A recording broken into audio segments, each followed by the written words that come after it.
Il saute du ballon à air chaud sans parachute, pensant que ses amis allaient le sauver.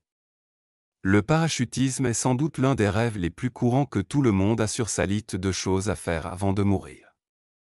Cependant, peu sont ceux qui, le moment venu, osent sauter dans le vide, car c'est aussi l'une des choses les plus terrifiantes au monde. Antipandi Cayman, un jeune Finlandais accro à l'adrénaline et amateur d'extrême, a décidé de passer à un niveau supérieur.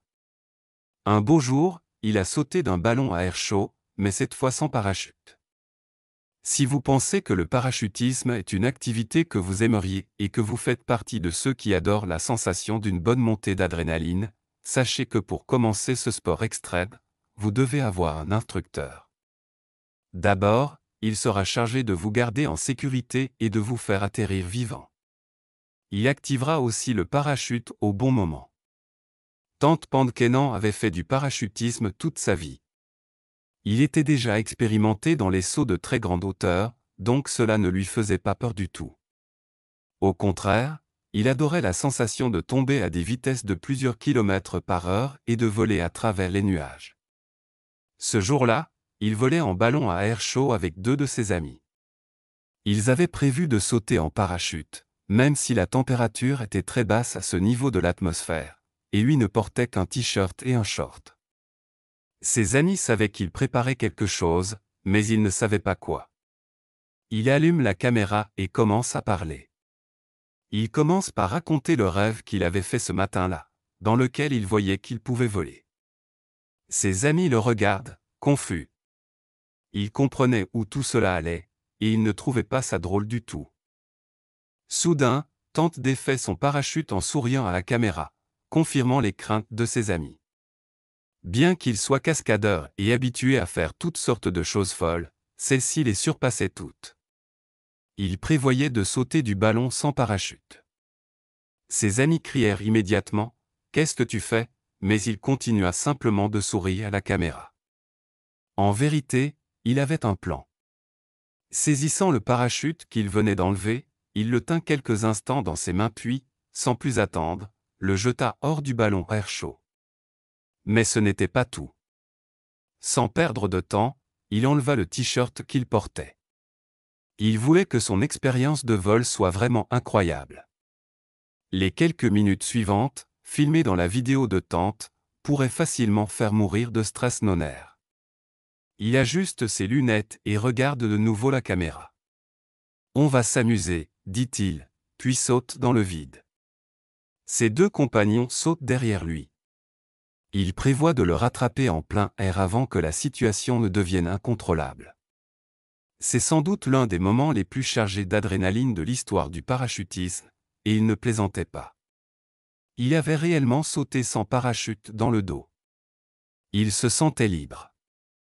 Il volait comme les super-héros des films.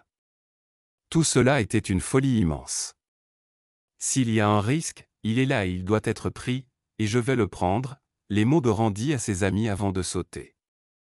Il continuait sa descente à grande vitesse. On voyait qu'il prenait vraiment du plaisir. Cependant, après être passé à travers un nuage, il sembla que tout ne se passait pas comme prévu, et il n'avait même pas tenté de récupérer le parachute qu'il avait lâché du ballon. C'est alors que ses amis comprirent qu'il devait intervenir. Après une minute supplémentaire de chute libre, l'un des 2 hommes avec parachute se prépare à attraper Antipandi Ken pour le mettre en sécurité. La tâche est loin d'être facile. D'abord, il doit s'approcher assez de son ami pour pouvoir l'accrocher. Si quelqu'un avait regardé ce spectacle d'en bas, il se serait d'abord demandé ce qu'un homme à moitié nu faisait en train de tomber à toute vitesse du ciel vers lui. Son ami prépare le crochet et heureusement, ils réussissent à se rapprocher suffisamment pour se tenir la main. Juste à ce moment-là, ils entrent dans un nuage.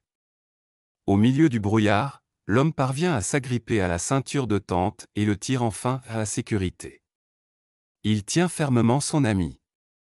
Il sait que s'il lâche prise, les choses pourraient tourner au tragique.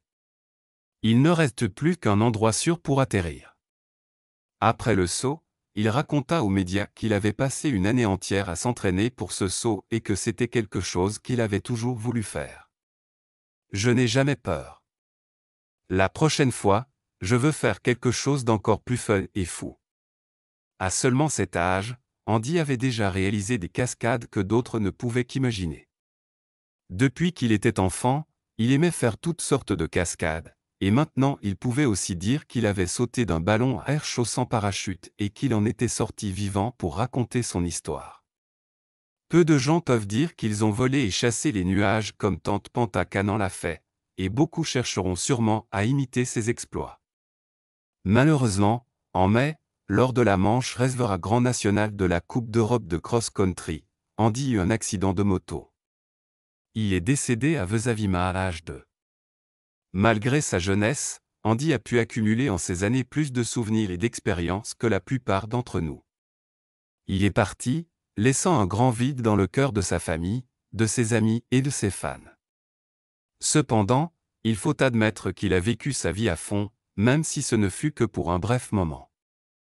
Malgré la tragédie qui a suivi, l'histoire d'Antipandic Heyman reste un puissant témoignage de courage, de passion et de la quête ultime de liberté. Il a vécu chaque instant avec une intensité rare, défiant les limites imposées par la peur et la raison. Son saut sans parachute, aussi fou et dangereux qu'il ait pu paraître, symbolise cette volonté inébranlable d'aller au-delà du possible, de ressentir la vie pleinement, même au risque de tout perdre. Pour Antipandic, chaque seconde passée dans les airs était une victoire sur ses propres doutes, un hymne à la vie. Son souvenir continue d'inspirer tous ceux qui rêvent de dépasser leurs limites, de briser leurs chaînes et de s'envoler vers leurs propres horizons. Sa vie, bien que courte, a laissé une empreinte indélébile dans le cœur de ses proches, de ses amis, et de tous ceux qui ont suivi ses exploits. Aujourd'hui, même si Antipandic n'est plus parmi nous, son esprit d'aventure et son audace restent vivants. Il nous rappelle que la vie est un cadeau fragile mais précieux, qu'il faut savoir vivre pleinement, sans regret. Alors, que ce soit dans le ciel ou au sol, dans les moments de peur ou de joie, souvenons-nous toujours de cet homme qui a osé sauter sans parachute, non pas pour défier la mort, mais pour embrasser la vie avec toute sa force. Antipandic Heyman, tu voles désormais parmi les étoiles, libre pour l'éternité. Antipandic n'était pas seulement un aventurier ou un cascadeur, il était un rêveur qui a vécu sa passion avec un courage et une détermination rares. Il nous a montré que la vie se mesure à la force de nos élans, à notre capacité à défier l'impossible et à embrasser l'inconnu. Son saut sans parachute restera à jamais gravé dans nos mémoires comme un acte de pure audace et de liberté. Plus qu'un exploit, c'est un témoignage de sa soif de vivre intensément, malgré les risques. Aujourd'hui, nous célébrons non seulement ses exploits, mais aussi l'homme derrière le mythe, un jeune homme qui a vécu pleinement, inspirant chacun d'entre nous à poursuivre nos rêves, aussi fous soient-ils. Repose en paix, Antipandic. Ton esprit continue de voler haut, bien au-delà des nuages.